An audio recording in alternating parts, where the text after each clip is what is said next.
రాజన్న సిరిసిల్ల జిల్లా కోనరావుపేట మండలం వెంకట్రావుపేట గ్రామంలో మత్తడి ద్వారా వెళ్లాల్సిన నీటిని అధికారులు ముందస్తు సమాచారం ఇవ్వకుండా తూము వదలటం వల్ల పంట పొలాల్లోకి నీరు చేరి సుమారు 100 ఎకరాల పంటలు నష్టపోయాయి. ఈ ఘటనపై రైతులు తీవ్ర ఆవేదన వ్యక్తం చేశారు. రైతులకు కనీస సమాచారం ఇవ్వకుండా తూము వదలటం తీవ్ర నిర్లక్ష్యమని ఆరోపించిన బీజేపీ నాయకులు నష్టపోయిన రైతులకు తగిన పరిహారం అందించాలని డిమాండ్ చేశారు.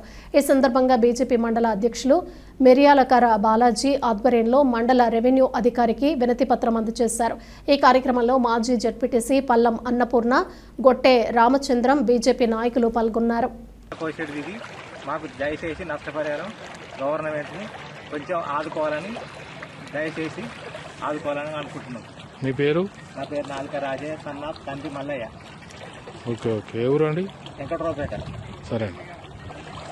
చెరువు నీటి మట్టం ఎక్కువ పెరిగి ఆ నీటి మట్టాన్ని మత్తడి ద్వారా పెంటికాకు ద్వారా మూలవాగు చేరే నీళ్లను ఇవాళ రైతులకు ఎలాంటి ఇన్ఫర్మేషన్ లేకుండా రైతులకు ఒక్కరోజు కూడా ముందు చెప్పని అధికారులు ఇవాళ అకస్మాత్తుగా వెంటనే తూము ఓపెన్ చేసేసరికి నీళ్లు మొత్తం పంట పొలాలు మొత్తం నష్టం జరిగింది. 150 నుంచి 200 ఎకరాల పంట పొలాలు నోటికాడు బుక్క లాక్కపోయినట్టు 6 నెలలు 6 కాలం కష్టపడ్డ రైతులు ఇవాళ మొత్తం నీళ్లు మోకాలం అంటే నీళ్ళ వరి మొత్తం మునిగిపోయింది. దీనికి అధికారుల నిర్లక్ష్యం ఎట్లున్నదంటే ఆడ తూము మత్తడి లెవెల్ పెంచడం వల్ల నీటి మట్టం పెరిగి ఈడ తూములు ఇప్పేసరికి నీళ్ళు మొత్తం ఇటు వెంకట్రావుపేట పొలాలన్నీ నష్టం జరిగింది.